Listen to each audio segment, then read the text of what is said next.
তো দেখুন বন্ধুরা, যে পাড়াগুলো ছেড়েছিলাম ওড়াবার জন্য, এই যে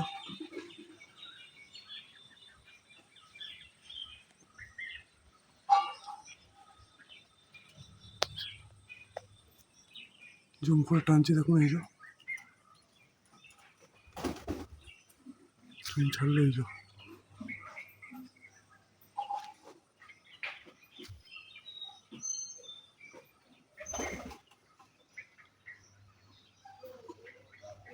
দেখুন জুম করে টানছি তবে আসবে। এই দেখুন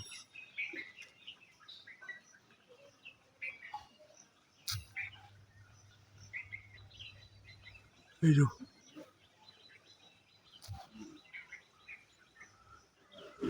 কোথাও উঠে গেছে, আশা করছি বুঝতেই পারছেন। এটা যখন ছাড়লাম তার কিছুক্ষণ পরের ভিডিও, 4-5 মিনিট পরের। এই যে